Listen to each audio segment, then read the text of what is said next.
요한, 야고보, 안드레와 빌립, 도마와 바돌로메, 마테와 및 알페오의 아들 야고보, 셀롯인 시몬, 야고보의 아들 유다가 다 거기 있어 여자들과 예수의 어머니 마리아와 예수의 아우들과 더불어 마음을 같이하여 오로지 기도에 힘쓰니라. 아멘. 아멘.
아멘, 아멘, 할렐루야. 우리 하나님께 영광의 박수 올려드립니다. 감사합니다. 할렐루야.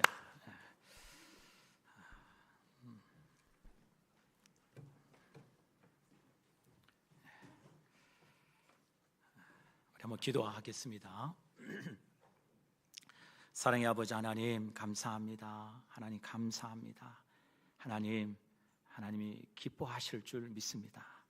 이 예배를 온전히 흠양하시고 주의 영광을 오늘도 주의 택한 백성들에게 하나님 보여주실 줄 믿습니다. 주의 영광 보기를 원합니다. 하나님이 얼마나 크고 놀라우신 하나님이신지 우리가 머리로 아는 하나님에 그치지 않게 하여 주시고 관념으로 아는 하나님에 머물지 않게 하여 주시고 우리의 삶의 진정으로 살아계신 하나님, 우리를 형통케 하시는 하나님을 주의 우리의 삶 가운데 날마다 목도하고 우리의 입술로 고백되어지는 우리 성산의 가족들이 다 될 수 있도록 은혜 위에 은혜를 하나님 더하여 주시옵소서. 하나님 감사합니다. 오늘도 주신 거 주의 약속의 말씀을 붙들고 각자의 믿음의 분량을 따라 하나님 앞에 10의 1조를 드리고 또 감사의 예물을 올려드리고 선교와 건축과 구제와 기타 저들의 마음에 정한 대로 하나님이 감동 주시는 대로 아버지의 물질을 구별하여 믿음으로 하나님께 올려드립니다. 주님 받아주세요. 저들의 삶의 필요를 채워주시고 아버지 메마른 인생 되지 않게 하여 주시고 저들이 하는 일에 부끄럽지 않도록 주의 은혜의 손이 강한 손이 하나님 함께하여 주시옵시고 어디에서 무엇을 하든지 하나님 인도하시고 책임져 주신다는 것을 보게 하여 주셔서 하나님의 영광을 흘려보내고 드러내는 우리 사랑하는 성도들 다 되어지도록 믿음의 종들이 다 되어지도록 하나님 복내려 주시옵소서. 이런저런 사정으로 오늘도 예배 나오지 못한 성도들 많이 있습니다. 하나님 평상에 있는 성도도 있고요, 또 멀리 지방에 출타한 성도들도 있고요, 또 이런 개인의 사정으로 인하여 나오지 못하는 성도들 어디 있든지 하나님 저들을 꼭 기억하여 주세요.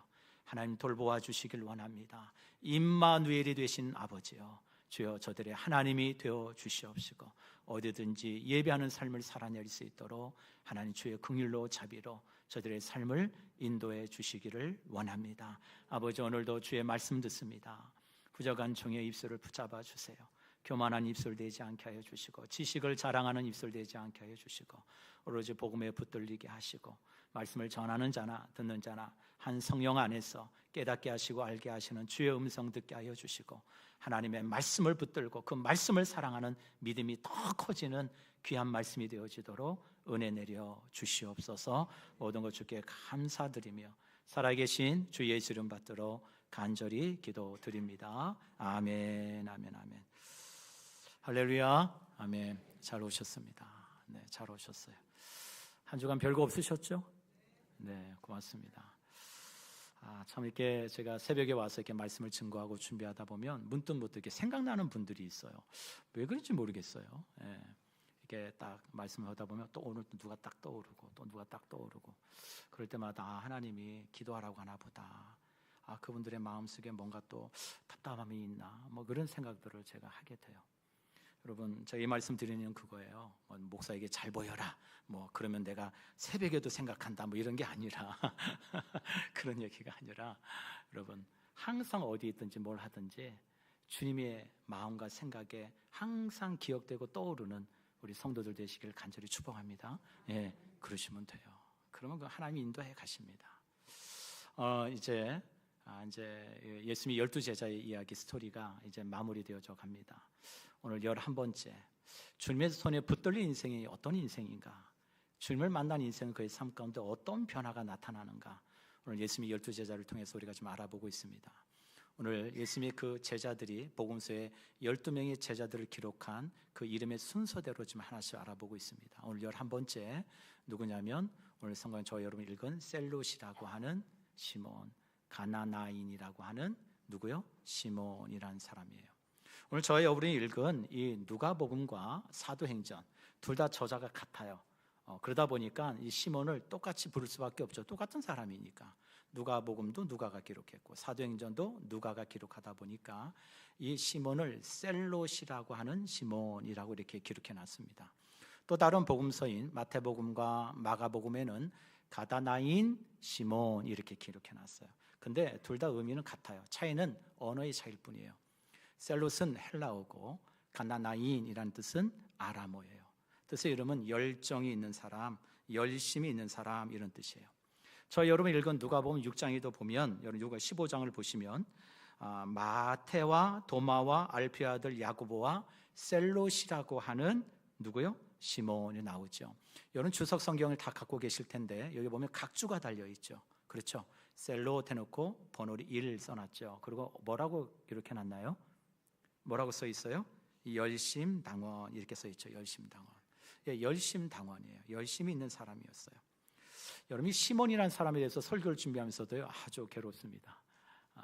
우리가 앞서서 살펴봤던 작은 야고보, 그 다음에 또 유다 다데오 같이 그를 알만한 어떤 기록들을 복음서에 하나도 남겨놓지 않았어요.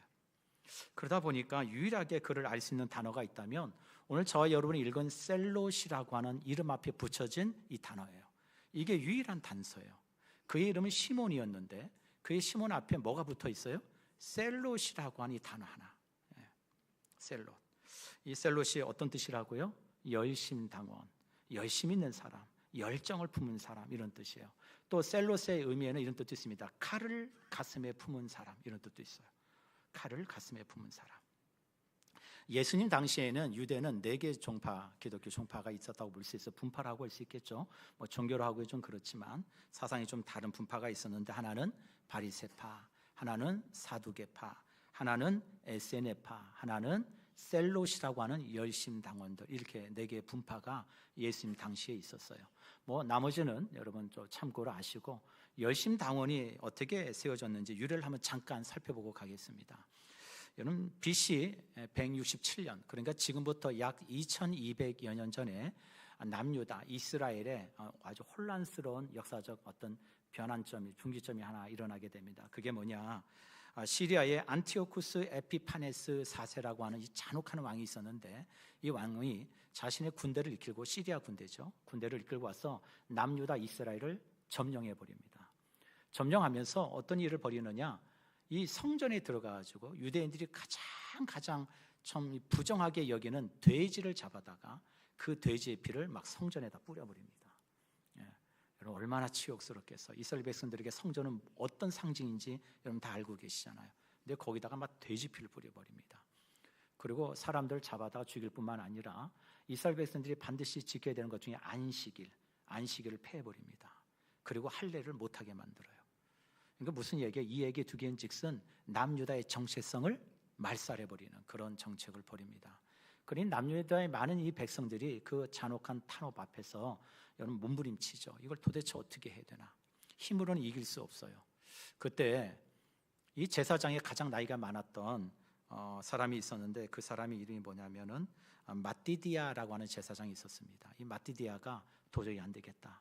이 수치함을 우리가 도저히 참고 견딜 수가 없다. 그래서 자신의 5 아들과 더불어 봉기를 일으킵니다. 한마디로 뭐예요? 남유다 이스라엘의 자유와 독립을 위해서 혁명을 일으켜요. 그러다가 그 제사장 마띠아가 죽고 그의 장남인 아들인 마카비라고 하는 아들이 그 혁명을 이어받습니다. 여러분 한 번쯤 들어보셨죠? 이 마카비가 아버지의 뒤를 이어서 시에라부터 혁명을 일으키고 봉기를 일으켜서 성공합니다. 그래서 이스라엘이 자유로운 독립을 찾게 돼요. 얼마나 기뻤겠어요, 여러분. 그러고 나서 이 마카비가 새로운 남유다 다윗의 왕국을 건설하겠다고 하는 포부를 가지고 하나님의 나라를 다시 이 땅 가운데 세우겠다라고 하는 다윗의 왕조를 세우겠다는 가치를 가지고 마카비가 정치를 합니다. 남유다가 많이 부흥하고 또 힘을 갖게 되죠. 근데 그것이 이제 또 얼마 지나지 않아 로마에 의해서 정복당하고 맙니다. 어떻든 그런 역사적인 흐름 속에서 예수님 당시는 이스라엘이 어디에 정복을 당했어요? 로마에서 정복을 받고 로마에서 지배를 받고 있던 시대였잖아요. 그 로마로부터 다시 한번 뭐예요? 과거의 마카베의 그 영광을 회복하자. 그래서 우리가 다시 자유를 찾자. 그래서 하나님의 나라의 가치를 이 땅 가운데 세워가자라고 하는 마카베의 혁명의 정신을 이어받아서 어떤 이 무장혁명, 무장투쟁도 불사하고 우리 나라의 독립을 위해서 결사적으로 우리가 온전히 하나님 나라를 세우겠다는 그런 비밀 결사 단체가 이루어지게 되는데 그 단체가 셀롯이에요. 셀롯, 열심당원이라고 하는 사람들이에요. 무슨 일인지 아시겠죠? 그런 배경 가운데 열심당원이 세워집니다. 그런데 이들의 강점은요, 자신의 나라를 사랑하고 민족을 사랑하고 우리는 하나님의 선민 백성이라고 하는 정체성을 소중히 여기는 사람들이었어요. 그런데 한 가지 뭐가 부족했느냐? 하나님의 뜻에 굴복된 열심은 아니었다는 거예요. 다시 말해서 하나님의 뜻보다 자신들이 생각하는 정의가 앞섰고, 하나님의 방법보다 자신들이 생각하는 방법을 앞세웠고, 하나님이 원하시는 나라를 꿈꾸기보다는 자신들이 원하는 꿈꾸는 나라를 세워가려고 했다는 거예요. 이게 셀롯단 열심당원들이 가졌던 한계였어요. 그 중에 한 사람이 누구였어요? 오늘 성경에 시몬이라는 사람이 있었다는 거예요. 저는 설교를 준비하면서 이런 의문이 계속 있었어요. 당시에 남유다에 많은 유다 백성들이 있었을 텐데 왜 하필이면 예수님이 시몬을 부르셨을까? 이 시몬이라는 사람이 셀롯 열심당원 중에 한 사람이라고 하는 것, 아주 과격한 생각을 가지고 있고 혁명적인 생각을 가지고 있는 사람이라는 것, 심지어는 그 당시에 셀롯단 사람들 일부는 가슴에 단도 칼을 품고 다녔다고 그래요. 이 시몬이 칼을 품고 다녔는지는 정확히는 알 수는 없지만 어떻든 그런 영향력 아래에 있던 사람인데 그 시몬을 예수님이 제자로 부르셨다는 거예요. 왜 부르셨을까? 시몬이 어떤 배경을 가진 사람인지 예수님 분명히 알고 다 계셨을 거예요. 어쩌면 시몬을 예수님이 부르실 때 제자들이 반대했을지도 모릅니다. 주님, 시몬은 안 됩니다. 시몬은요 열심당원 사람이에요. 위험한 사람입니다. 괜히 섣불리 그 사람을 우리의 공동체로 불렀다가 그 때문에 예수님이 뭐예요? 위험에 처할 수도 있습니다. 아마 여러분 그런 마음의 불만들, 그런 생각들을 충분히 가질 수 있었겠죠. 근데 주님은요, 여러분 이 시몬을 부르셔요. 왜 부르셨을까? 저는 오늘 성경을 설교를 준비하면서 오늘 본문 12절에 제 눈에 좀 들어갔습니다. 우리 본문 12절 말씀 보실까요? 12절 한번 읽겠습니다. 시작. 이때 예수께서 기도하러 산으로 가사 밤이 새도록 하나님께 기도하시고. 저는 이 말씀 앞에 제 무릎을 탁 쳤어요. 우리 주님께서 제자들을 부르실 때 뭐하고 부르셨어요? 그게 중요해요. 우리 주님의 부르심은 그냥 우연히 어쩌다 생각나니까 라고 부르신 부름이 아니라 밤이 새도록 뭐 하셨어요? 기도하셨어요. 예수님께서 밤이 새도록 기도하셨다는 것은 누구의 뜻을 물은 거예요? 아버지의 뜻을 물은 거예요. 아버지, 누구를 세우기를 원하십니까? 누구를 통해서 하나님의 나라를 이 땅 가운데 세우기를 원하십니까? 하나님, 제 마음속에 감동을 주시고 제가 그 인생을 찾아가서 하나님의 그 부르심 앞에 나를 통해서 그 하나님의 손길이 그 인생에게 흘러가길 원합니다. 하나님, 제게 지혜를 주세요. 제게 사람을 볼 수 있는 눈을 열어주세요. 아버지의 마음에 감동이 흘러가는 그런 인생을 하나님 제게 허락해 주세요. 여러분, 그런 기도를 밤새도록 하셨다는 거예요. 여러분, 그리고 주님께서 누구를 부르셨어요? 제자들을 부르셨어요. 우리 사랑하는 성도 여러분, 저와 여러분의 그 부르심은요 결코 실수가 아니에요. 저와 여러분을 오늘도 이 자리에 부르신 그 주님의 부르심은 하나님의 섭리 안에서, 하나님의 택하심 안에서 부르신 부름인 줄 믿습니다. 여러분, 그러하게 여러분 기억하셔야 돼요. 어느 누구도 그 주님의 부르심 앞에는 결코 무명인이 있을 수 없다는 거예요. 존 오트버그가 쓴 선택훈련이라는 책이 있습니다. 이 책은 어떤 책이냐면 우리 인생의 갈림길에 여러 선택들을 해야 되는 그런 시기가 오죠. 그 선택의 물음 앞에서 도대체 뭘 선택해야 될지, 또 그 선택의 중심에 무엇을 두어야 되는지를 잘 알려주는 그런 책이에요. 이 책의 내용 중에 보면 이런 글이 나옵니다. 어떤 선택이 옳은지 묻기 전에 먼저 지혜를 구해라. 지혜를 구해라.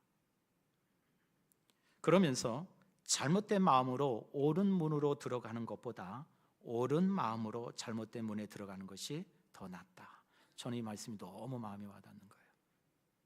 우리의 선택이 항상 옳을 수는 없죠. 그렇죠? 여러분의 선택이 항상 옳습니까? 틀릴 수 있어요. 그러나 그 틀린 선택일지라도 그가 들어가는 문이 뭐 하면은요, 옳은 문이라면 문제되지 않아요. 왜요? 하나님이 그 문을 지키시고 여러분의 선택을 틀리지 않도록 이끌어 가시니까. 그런데 그 반대가 된다면 문제가 있는 거예요. 여러분, 그래서 정답을 찾느냐가 아니라 누구와 함께 하느냐가 문제의 선택에 있어서 매우 중요하다. 이런 글을 써놨어요. 저는 시몬의 인생을 통해서 이와 같구나라는 생각이 좀 들었어요. 시몬은요 이미 자신의 인생의 선택의 길을 선택한 사람이에요. 이미 결정했어요. 그는 내 인생을 이렇게 가야지라고 결정했기 때문에 그는 어디에 들어갔어요? 셀롯 당원이 됐어요. 그게 옳다고 여겼던 사람이에요. 그리고 그 길을 따라갔던 사람입니다. 과거에 마카비의 그 항쟁과 희생을 기억하면서 지금은 이 로마의 압정과 지배로서 해방할 수 있는 길은 그들과 똑같이 이에는 이, 눈에는 눈 맞서야 된다는 거. 그래서 증오와 투쟁으로 자신이 가야 할 길을 선택한 사람이 시몬이에요. 그런데 어느 날 그 시몬에게 예수님이 찾아오십니다. 그리고 시몬에게 부르셔요. 시몬아, 나를 따라오거라. 주님의 부르심 앞에 시몬이 섭니다. 이제 그 인생에서 진짜 그 부르심에 무엇을 선택해야 될지 아주 중요한 순간이 그에게 찾아옵니다. 사랑하는 여러분, 그 주님의 부르심 앞에 우리가 기억해야 될 것은 우리가 먼저 주님을 찾은 것이 아니라 예수님이 먼저 택하시고 찾아오시고 저와 여러분을 불러주셨다는 사실이에요. 마가복음 10장을 보면 한 재물 많은 부자 청년이 예수님을 찾아옵니다. 그리고 예수님께 이런 심오한 질문을 묻습니다. 선한 선생이여, 제가 무엇을 해야 영생을 얻을 수 있겠습니까? 라고 물어요. 그러자 예수님께서 이렇게 말씀하시죠. 나를 어쩌지 선하다 하느냐? 오직 선하신 분은 하나님 한 분 외에는 없느니라. 그리고 뭐라고 말씀하셔요? 십계명에 나온 중요한 율법들을 하나씩 말씀하십니다. 그 말이 끝나기 무섭게 이 청년이 아유 주님, 제가 그거는요 어려서부터 잘 알고 잘 지키고 살아가고 있습니다. 아이 그런 거 걱정하지 마세요. 어떻게 하면 되냐고요? 제가 묻고 싶은 건 그거예요. 뭘 하면 제가 영생을 얻을 수 있냐고요. 그거 얘기해 주세요. 그거. 그러자 주님이 진짜 이 청년에게, 부자 청년에게 하고 싶은 말씀을 하십니다. 마가복음 10장 21절 우리 같이 한번 읽어볼까요? 시작. 예수께서 그를 보시고 사랑하사 이르시되 내게 아직도 한 가지 부족한 것이 있으니 가서 내게 있는 것을 다 팔아 가난한 자들에게 주라. 그리하면 하늘에서 보화가 내게 있으리라. 그리고 와서 나를 따르라 하시니라. 우리 주님이 진정 원하는 건 아주 단순합니다. 복잡하지 않아요. 한번 따라해 보시죠. 나를 따라오라. 우리 주님의 요구하신 거 이 한 가지예요. 너 나 따라오면 돼. 너 나 따라오면 돼. 어렵나요? 근데 이 청년에게는 무지 어려운 대답이었어요. 주님께서 이 청년에게 이미 그의 삶의 주인이 누구신지 알고 계셨어요. 너 나 따라오려면 먼저 내 삶의 주인부터 바꿔야 된다. 너 지금까지 내 인생을 살아오면서 내 인생의 방향이 돈이었지, 물질이었지, 재물이었지. 그게 내 인생의 주인이었잖아. 너 내 인생의 주인을 바꿔야 돼. 그러라는 의미가 뭐예요? 내 가진 재산을 파나 가난한 자들에게 나눠줘라. 그리고 나를 따라와라. 그리고 나 따라오면 돼. 우리 주님의 부르심 앞에는 반드시 우리에게 요구하시는 게 있어요. 뭐죠? 내 삶의 방향을 바꾸고 내 삶의 주인을 바꾸라는 거예요. 여러분, 시몬의 첫 번째 부르심은 여기에 있어요. 예수님께서 시몬의 부르심의 첫 번째 그 부르심은 뭐예요? 내 삶의 주인을 바꾸시는 부르심이었어요. 지금까지 시몬은요 자신의 신념을 따라 살아왔던 사람이에요. 내가 믿고 싶은 거, 내가 옳다고 여기는 거, 자기의 정의라고 생각하고 열심을 따라 열심히 살아왔어요. 정말 열심히 살아왔어요. 셀롯, 누구보다도 열심히 있었던 사람이에요. 그런 주님은 시몬에게 찾아오셔서요 그를 부르십니다. 시몬아, 이제부터 내 인생의 방향을 내가 결정하지 말고 누가요? 나 예수가 결정하는 그런 인생이 되어야 돼. 영국의 작가 조지 엘리엇이라고 하는 작가가 있습니다. 이 조지 엘리엇이라는 작가가 이 유대의 역사를 좀 연구하면서 책을 쓰는데 그 중에 이 셀롯이라는 이 단체를 좀 연구를 나름대로 했나 봐요. 그래서 뭐 내용이 좀 긴데 어쨌든 그 내용을 이렇게 좀 정리해서 한마디로 얘기하면 이 조지 엘리엇이 셀롯 땅들을 이렇게 정의를 해놨어요. 숭고한 형태의 확고함이 있는 자들. 되게 멋있지 않아요? 숭고한 형태의 뭐가 있어요? 확고함이 있대요. 흔들리지 않는다는 거잖아요. 근데 그 숭고함 가치를 붙들고 확고함이 있대요. 그러니까 고집 피우는 게 아닌 거예요. 이런 사람들은요. 옳다고 여기는 거, 정의라고 여기는 거, 세상이 이렇게 되어야 된다라고 하는 확신을 가지고 뭐예요? 뭐 흔들리지 않고 그것을 위해서 뭐요? 가치를 지불하고 고난도 기꺼이 받아들이고 뭐도 내놓을 수 있어요? 목숨도 내놓을 수 있었던 사람들이 셀롯이었다는 거예요. 대단하죠. 여러분, 그런데 여기서 우리가 구별해야 될 것이 있어요. 신념을 위해서 목숨을 바칠 정도로 열심히 있다고 해서 그것이 반드시 하나님의 뜻은 아니라고 하는 사실이에요. 열심도 귀합니다. 그러나 그 열심보다 더 귀한 것이 뭐냐? 방향이에요. 무엇을 향한 열심이냐? 시몬에게 열심이 있었습니다. 근데 그의 열심이 방향이 잘못되어 있었어요.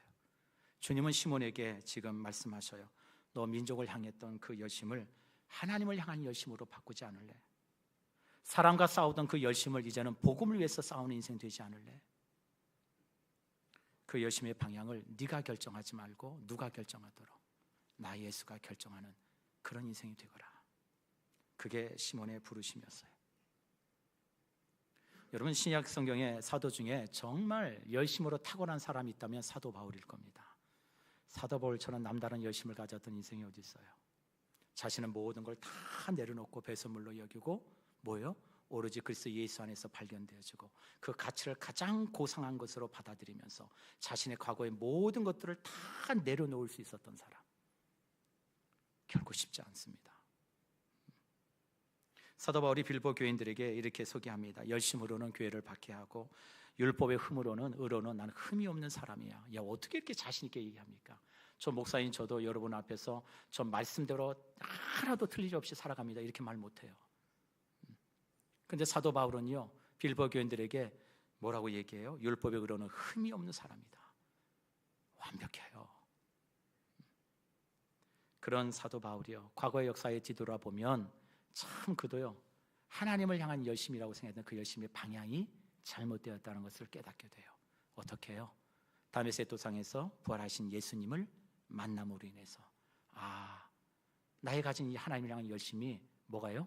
방향이 잘못되어 있구나. 이게 아니었구나. 그리고 그가 이제 빌보 교인들에게 이렇게 고백합니다. 빌보서 3장 13절 14절 우리 같이 한번 읽어볼까요? 시작. 형제들아, 나는 아직 내가 잡은 줄로 여기지 아니하고 오직 한 일, 즉 뒤에 있는 것을 잊어버리고 앞에 있는 것을 잡으려고 푯대를 향하여 그리스도 예수 안에서 하나님이 위에서 부르신 부름의 상을 위하여 달려가노라. 여러분, 이 말씀을 읽으실 때 심장이 좀 뛰십니까? 형제들아, 나는 아직 내가 잡은 줄로 여기지 아니하고 오직 한 일, 즉 뒤에 있는 것은 다 잊어버리고 그 모든 것을 다 배설물로 여기고 오로지 뭘 향하여? 푯대를 향하여 그리스도 예수를 위하여 하나님의 나라를 위하여 예수 안에서 부르신 그 상을 위하여 달려간다. 사랑하는 성도 여러분, 시몬에게 열심이 있었어요. 바울에게도 열심이 있었습니다. 그런데 문제는 열심의 양이 문제가 아니라 열심의 방향인 거죠. 오늘 예배에 나오신 성도 여러분 묻겠습니다. 여러분 인생에 정말 주님의 부르심 앞에 부름받은 하나님의 자녀라고 믿으십니까? 여러분 믿으세요? 우리 2층만 묻겠습니다. 여러분 믿으십니까? 믿으세요? 한 3분만 믿으시고 나머지는 좀 생각 좀 해보겠습니다. 그러시는 것 같아요. 여러분 그 부르심에 그 믿는 그 믿음으로 여러분의 삶을 반응하고 계시는지 오늘 예배를 통해서 다시 한번 나를 좀 돌아봤으면 좋겠습니다. 복음은 저와 여러분 안에 있는 열심을 없애라는 게 아니에요. 여러분 오해하지 마세요. 그 열심의 방향을 바꾸라는 거예요. 누구를 향해서요? 그리스도 예수를 향해서. 그게 복음이 가진 능력이에요. 우리 사랑하는 성도 여러분, 진정한 우리의 삶의 주인은 예수 그리스도 한 분이면 충분합니다. 내 열심이 나를 이끌어가는 인생이 아니라 하나님이 열심히 나를 이끌어가는 인생 되기를 원합니다. 그런 고백이 있기를 주의 이름으로 간절히 축복합니다. 두 번째로는 시몬의 부르심은요, 주님 안에서 하나가 되게 하시는 부르심이었다는 거예요. 예수님 12제자들의 면모를 가만히 살펴보면 자라온 배경도 다르고요, 그 다음에 지식도 다르고 고향도 다르고 성격도 다르고 심지어는 내가 믿고자 하는 신념도 달랐어요. 여러분 12명의 제자들의 면모를 보면 물론 몇몇 사람들은 같은 고향도 있고 형제도 있었지만 하나하나 따져보면 정말 다 개성이 있었어요. 그런데 그 중에서도 특별히 이 두 사람은요 결코 함께 할 수 없는 제자였어요. 그가 누구냐? 하나는 세리 마태였고 하나는 셀로 땅 시몬이었어요. 이 둘은 그때 사회적 배경이나 뭐나 모든 걸 볼 때 결코 한 자리에 있을 수 없는 사람이었어요. 왜 그랬느냐?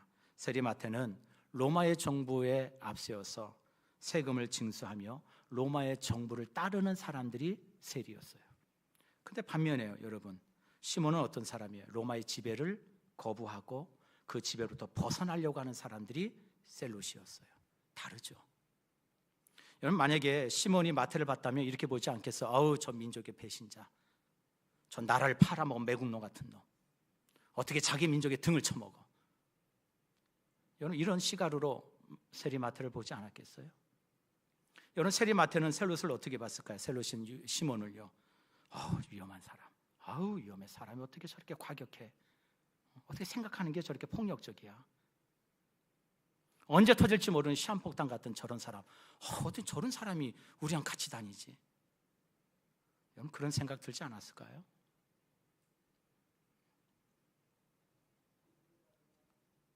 여러분, 성경을 보면 그렇게 제각기 12명의 제자들이 성경을 보잖아요. 참 뭐 다투고 삐지고 뭐 싸우고 나가고 때려쳤다 뭐 이런 얘기 하나도 없어요. 참 놀라워요.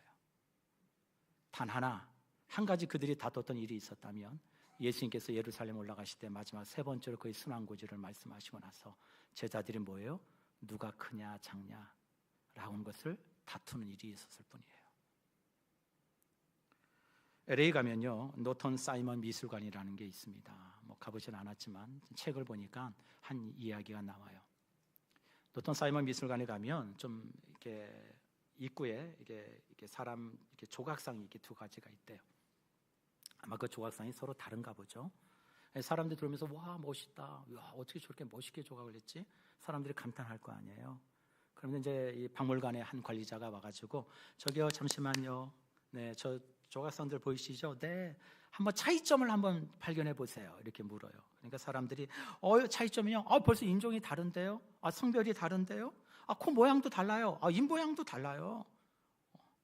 그러면서 사람들이 신나게 다른 점을 막 찾더래요. 조금 있다가 이 관리자가 그럼 공통점을 한번 찾아보세요 라고 물었어요. 그랬더니 공통점이 뭐가 있지? 뭐가 같지? 뭐 한두 개 기껏 얘기하고 한참 시간이 지나도 고개를 가우뚱가우뚱하다 모르겠어요. 그리고 가더라는 거예요. 여러분, 우리도 인생도 그렇죠. 교회 공동체에 부름받은 저와 여러분도 마찬가지 아닐까요? 여러분, 누군가의 차이를 찾는 데는 특별한 재주를 요구하지 않아요. 그러나 공통점을 찾는 일에는 좀 특별한 능력이 필요해요. 바로 지혜와 인내죠. 여러분, 교회가 그래요. 저 여러분 다 죄인들 아닙니까? 완벽한 사람이 누가 교회를 와요? 자신 인생의 부족함을 느끼지 않는 인생이 교회 오지 않습니다. 내 인생에 뭔가 부족함을 느끼고 내 힘으로 되지 않는구나, 나 정말 죄인이구나, 내 인생에는 하나님이 필요하구나, 예수 그리스도의 그 보혈의 힘이 있어야 되는구나, 그거 바라보지 않으면 교회 안 옵니다.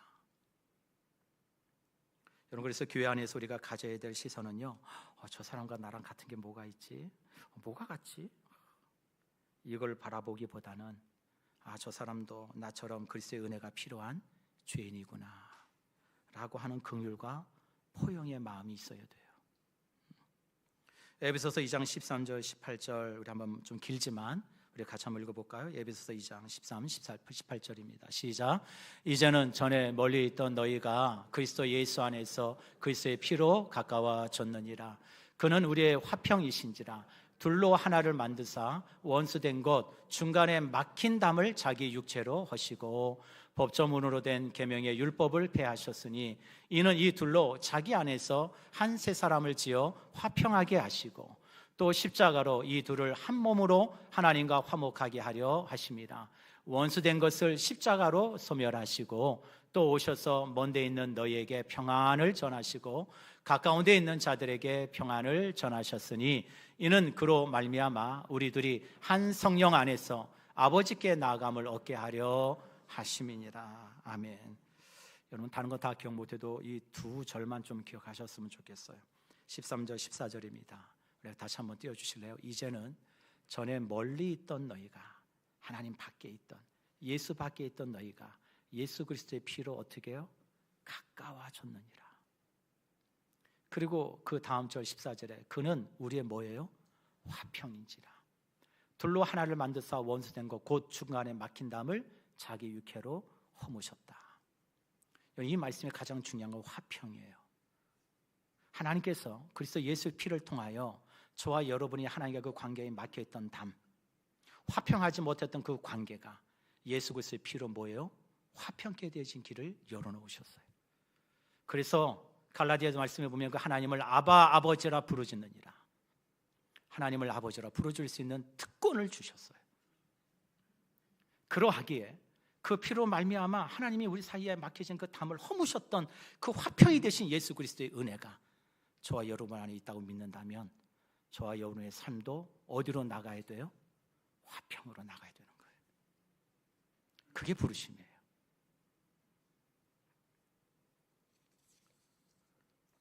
그래서 교회가 정말 참된 교회인지 알려면 무엇을 봐야 되느냐? 우리 교회 안에 우리 교회가 얼마나 수준이 높지? 우리 교회 안에 얼마나 교양 있는 사람들이 있지? 얼마나 매너 있는 사람들이 모였지? 얼마나 이렇게 멋진 사람만 모였지? 라고 보면 안 돼요. 오히려 얼마나 다른 사람들이 함께 예배하고 있지? 이걸 봐야 돼요. 교회는 그런 곳이 돼야 돼요. 얼마나 나와 다른 사람들이 함께 모여서 하나님을 예배하고 있지? 나와 생각이 다른 사람들도 사랑할 수 있는지, 나보다 성격이 불편한 사람들을 품을 수 있는지, 나에게 상처 준 사람들을 위해서 기꺼이 기도해 줄 수 있는지, 내가 좋아하지 않은 사람도 그리스도 예수 안에서 형제요 자매요 권속이라고 인정해 줄 수 있는지. 복음은요, 나랑 맞지 않는 사람들도 품게 하는 능력이 복음 안에 있는 거예요. 우리 성산교회가 나와 맞는 사람만, 내가 좋아하는 사람만, 내 마음에 드는 사람만 사랑하고 포용하는 그런 교회가 아니라 나와 다른 사람도 사랑하고 포용하고 품고 가는 그런 교회와 우리 성도가 되시기를 주님의 이름으로 간절히 축복합니다. 오늘 세 번째는 제가 제일 강조하고 싶은 말씀이에요. 세 번째는 주님의 손에 붙들린 인생은 자기 열심이 아니라 뭘 의지해요? 성령을 의지해요. 복음서를 통해서 셀롯이 어떤 인생인지 도저히 발견할 수가 없어요. 아무것도 나와 있는 게 없습니다. 그런데 오로지 한 가지 단서를 찾는다면 사도행전 1장이었어요. 저는 셀롯인 시몬을 한 문장으로 정리하라 그러면 이렇게 말하고 싶어요. 내 열심으로 하나님을 섬기려 했던 사람이 하나님의 열심에 붙들린 성령의 사람. 이게 누구예요? 시몬. 우리 한번 사도행전 1장 우리 13절 14절 같이 한번 읽겠습니다. 시작. 들어가 그들이 유하는 다락방으로 올라가니 베드로, 요한, 야고보, 안드레와 빌립, 도마와 바돌로메, 마테와 및 알피오의 아들 야고보, 셀롯인 시몬, 야고보의 아들 유다가 다 거기 있어 여자들과 예수의 어머니 마리아와 예수의 아우들과 더불어 마음을 같이하여 오로지 기도에 힘쓰니라. 저는 이 말씀이 너무 마음에 와닿았어요. 그렇구나. 주님의 손에 붙들린 인생이 이런 인생인 거구나. 예수님께서 부활하시고 승천하시기 전에 마지막으로 그 갈릴리 그곳에서 제자들에게 마지막으로 부탁하신 게 있어요. 그 부탁하신 명령 중에 하나가 누가복음 24장 49절에 나옵니다. 볼지어다 내가 내 아버지께서 약속하신 것을 너희에게 보내리니 너희는 위로부터 능력으로 입혀질 때까지 이 성에 머물라 하시니라. 이 성이 어디예요? 예루살렘을 얘기합니다. 지금 예루살렘은요 어떤 일이 벌어졌어요? 예수님을 십자가에 못 박았어요. 그리고 예수를 따르는 자들은 지금 눈에 불을 켜고 찾아다니는 그런 형국이에요. 그런데 예수님은 다시 그 예루살렘으로 가래요. 여러분 두렵지 않겠어요? 예수님이 예루살렘에 다시 가라는 그 명령 앞에 쉽게 여러분 순종할 수 있겠습니까? 내 목숨을 걸어야 되는 결단이에요. 아니, 저 사마리아도 있고 좀 많은데, 저 여리고도 있고 한데, 왜 또 예루살렘이야 또. 근데 여러분, 제자들이요, 그 예수님의 말씀에 순종합니다. 그리고 뭐요? 기꺼이 위험을 무릅쓰고 예루살렘으로 가요. 어디에 모일까? 뭘 걱정해요? 고민해요. 어디에 모일지 걱정할 필요 없어요. 이미 주님과 함께했던 장소가 있었어요. 어디예요? 마가의 다락방. 그곳에 누구도 말하지 않습니다. 어디로 가야 돼? 뭘 해야 돼? 묻는 사람 아무도 없어요. 다 똑같은 마음으로 예루살렘으로 가서 그들이 마가의 다락방으로 올라갑니다. 그리고 그들이 뭐 했다고요? 오늘 성경 14절 끝에 마음을 같이하여 오로지 기도에 힘쓰더라. 저는 이 말씀에 시몬이 정말 변했구나. 시몬이 진짜 예수의 능력 아래 거하는 인생이 되었구나.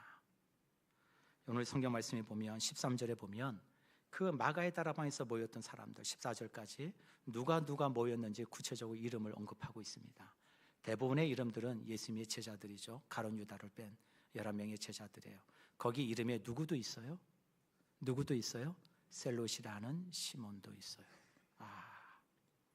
지금 셀롯 시몬이 뭐 하고 있어요? 기도하고 있어요. 여러분, 사도행전 1장에 나타나는 셀롯인 시몬은요, 더 이상 과격한 어떤 행동과 방법으로 세상을 바꾸겠습니다, 변화시키겠습니다, 그런 사람이 아니었다는 거예요. 셀롯, 가슴에 칼을 품은 사람이 아니에요. 이제 그 칼을 내려놨어요. 자신이 믿고 자신이 신념을 따라서 과격한 행동도 불사하고 목숨도 내던지겠다라고 하는 그 시몬이요, 이제는 그거 다 내려놓고 오늘 사도행전에 보면 어떤 사람이 되었어요? 기도의 사람이 되어 있어요.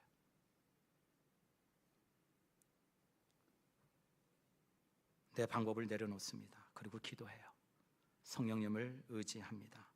내가 세상을 바꾸려고 하지 않아요. 하나님께서 일하시기를 기다려요. 그게 뭘 의미해요? 그가 거듭났다는 것을 의미하는 거죠. 그가 정말로 육신에 머무는 인생이 아니라 이제는 뭐예요? 성령의 사람이 되었다는 거예요.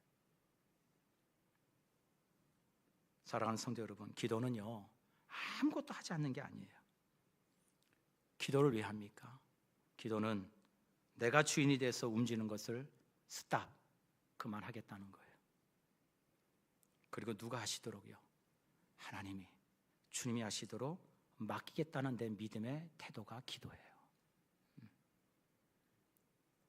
스가랴 4장 6절에 이는 힘으로도 되지 아니하고 능으로도 되지 아니하며 오직 뭐로 돼요? 나의 영으로 되느니라. 사랑하는 성도 여러분, 말씀을 맺을게요. 혹시 많이 힘드신가요? 힘드시죠? 혹시 내가 하나님께 맡겨야 될 것을 내가 여전히 붙들고 있기 때문에 여러분 혹시 힘들진 않으신가요?